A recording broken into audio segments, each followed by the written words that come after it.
The pro-rata rule. This is the rule that turns a backdoor Roth from simple and clean into, wait, why am I paying taxes? Here's the core idea. With a backdoor Roth, you're trying to move after-tax dollars into a Roth IRA, but the IRS doesn't let you cherry pick which after-tax dollars you're moving if you have other traditional IRA balances out there. In the eyes of the IRS, all of your IRA balances get combined into one bucket for tax purposes. That includes traditional IRAs, SEP IRAs, and simple IRAs. Even if your non-deductible contribution lives in its own IRA account, the IRS comes along and basically says, that's cool, we're still going to look at your entire IRA picture, and this is why the pro-rata rule exists. So let's break it down in plain English. You cannot isolate just your after-tax dollars for conversion. If you have any pre-tax IRA money anywhere,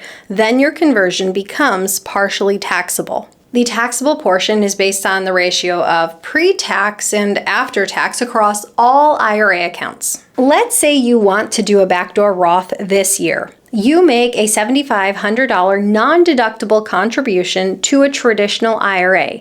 Then you convert that $7,500 to a Roth IRA. Seems simple, right?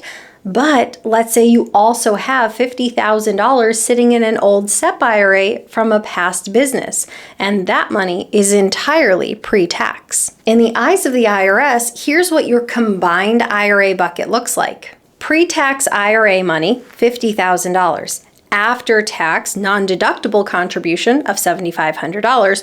Total IRA bucket, $57,500. Next, the IRS calculates what percentage of your total IRA bucket is after tax. In this situation, your pre-tax percentage is 86.96%. So when you convert $7,500 to a Roth IRA, the IRS says only about 13% of that conversion is tax-free, and about 87% of that conversion is taxable. So if we put that into real dollars, about $978 moves tax-free, about $6,522 is considered taxable. So even though you just put in $7,500 of after-tax money, you'd still owe taxes on about $6,500 of this conversion. And that is because most of the money sitting in your IRA bucket is pre-tax. And that taxable amount is treated as ordinary income and taxed at your marginal rate in the year of the conversion.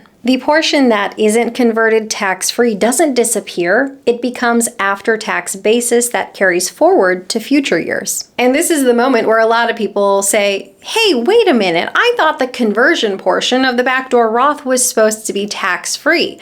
And it can be, but only if your IRA structure supports it, meaning you don't have any other outstanding IRA balances. There are two very important clarifications here. First, employer retirement plans do not count in the pro-rata calculation. So any workplace accounts like a 401k, 403b, TSP, those are not included in the IRA bucket that the IRS looks at. Second, this rule is entirely about where your money sits, not how many accounts you have. And that distinction is incredibly important to how you structure things before you ever do a backdoor Roth contribution. Now, this is the part of the conversation that really matters. Because if the pro-rata rule is the reason a backdoor Roth can go sideways, then clearing the deck beforehand, so to speak, is how you make this strategy work cleanly. But there is a key point to understand.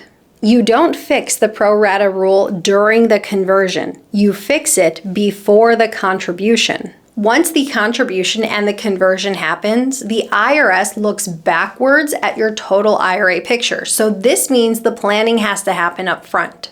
One of the most common strategies is to roll pre-tax IRA dollars into an employer 401k. This does assume that your plan allows for roll-ins, but by moving any pre-existing IRA balances into a 401k, you effectively remove them from the pro-rata calculation because the pro-rata rule does not consider employer plans. There's an added benefit here that this simplifies your life. You would have a fewer number of accounts, less moving pieces in your financial life. But for this to be a good move, you want to make sure you actually like your employer's 401k option. You like the investment options, you like the cost structure, and it fits well with your broader financial plan. Otherwise, it's not the best move. For people who are self-employed, this is where a solo 401k becomes especially powerful. A solo 401k also gives you the option to roll in any other existing IRA balances, and this too acts to clear the deck so that you have a clean runway going forward for backdoor Roth contributions. And this is why you want to be so intentional with the accounts you set up in the first place. If backdoor Roths are part of your long-term plan, you generally want to avoid SEP and simple IRAs because those accounts can count toward the pro-rata rule and can complicate future conversions. If you already have these accounts, don't sweat it too much. You can fix it. I myself made that mistake as well. But we live and learn and keep moving forward. It certainly doesn't mean they're bad accounts. It just means you don't want to prioritize them when they Roth is a priority for you.